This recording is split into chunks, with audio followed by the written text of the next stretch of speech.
வணக்கம். நேற்று ஒரு திமுக நண்பர்கள் சில பேர் ஸ்டேட்டஸ் பதிவிட்டிருந்தாங்க. அதாவது என்னன்னா, நம்மால் பயனடைந்தவர்கள் நம்மிடம் நன்றி காட்டுவார்கள் என்று எதிர்பார்க்கக்கூடாது அப்படின்றத நாங்கள் வாழ்க்கையில் பாடமாக கற்றுக்கிட்டோம் அப்படின்ற மாதிரி ஒரு பதிவு போட்டிருந்தாங்க. அவங்களுக்கு நான் என்ன சொல்கிறேன்னா, கிட்டத்தட்ட ஒரு 30-40 வருஷமாக நாங்கள் நன்றியை காமிச்சிக்கிட்டே தான் இருக்கோம் மக்கள். நீங்களும் நல்லாச்சு புரிஞ்சுங்க, நான் தவறே சொல்லலை. ஏன்னா உங்களோட எக்ஸ்பீரியன்ஸ்க்கு நீங்கள் நல்லா பண்ணீங்க. பட் ஒரு சில தவறுகள், இந்த போதைப் பொருட்கள் இது விஷயமோ இல்லை அந்த மாதிரி மற்ற விஷயங்கள்லாம் நிறைய விஷயம் பேசினாங்க. இந்த ஊழல் பற்றி பேசுகிறதோ அந்த மாதிரி நிறைய விஷயங்கள் இருக்குன்னு வச்சுங்க, அதை நம்ம ஓப்பனாக சொல்ல வேண்டாம். பட் ஆனால் ஒவ்வொரு விஷயத்துலையும் ஒவ்வொரு 5 வருஷத்துலையும் உங்களை பற்றி ஏதாவது ஒரு கம்ப்ளைண்ட் இருந்தாலும் மக்கள் மாறி மாறி மாறி அந்த நன்றியை காமிச்சிக்கிட்டு தான் இருந்தாங்க, ஓட்டை போட்டுக்கிட்டு தான் இருந்தாங்க. ஸோ இந்த வாட்டி ஒருத்தங்க புதுசாக வராங்க அப்படின் போது நம்ம இந்த வாய்ப்பை கொடுத்து பார்ப்போம் அப்படின்ற ஒரே காரணம் தான் தவிர, நீங்கள் தோற்று போகணும், எங்களுக்கு இந்த இது வேண்டான்ற ஒரு காரணம் கிடையாது.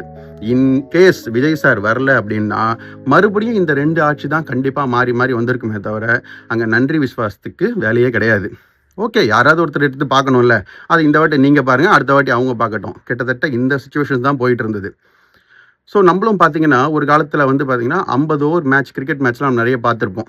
50 ஓவர் மேட்ச்சுக்கு சச்சின், ஷேவாக் இவங்கெல்லாம் பார்த்தீங்கன்னா 250 260 ரன் அடிக்கிறதையே நம்ம பெருசாக ஆஹா ஓஹோன்னு கை தட்டி சச்சின் தான் கிரேட்டு, ஷேவாக் தான் கிரேட்டுன்னு பேசிகிட்டு இருந்தோம் ஒரு காலத்தில், ஜாம்பவான்கள் கிட்டத்தட்ட.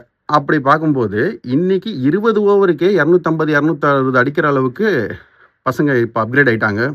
டீம் என்ன மாதிரி ஃபார்ம் ஆகி போச்சு. ஸோ நம்ம இதை வியப்பாக பார்க்குறோம்.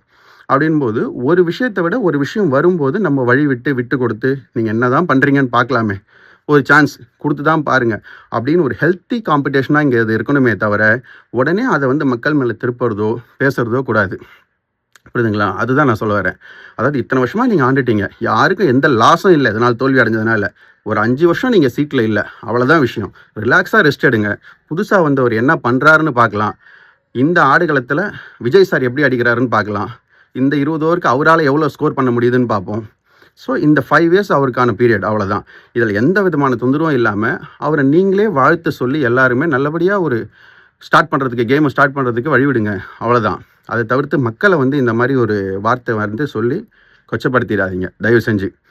ஏன்னா ஒவ்வொரு வாட்டியுமே உங்களுக்கு வாய்ப்பை கொடுத்துருக்கோம். இப்போ கூட விஜய் சார் இந்த 5 வருஷத்தில் சக்ஸஸ் பண்ணல அப்படின்னு சொன்னால் அடுத்த வருஷம் மறுபடியும் அது உங்களை தேடி தான் வரப்போகுது, அவ்வளோதான் விஷயம். ஸோ அதனால் இந்த மாதிரி வார்த்தைகள் தயவு செஞ்சு யூஸ் பண்ண வேண்டாம். வர்றவங்களுக்கு வழி விட்டு சப்போர்ட் பண்ணுங்கள். தேங்க்யூ.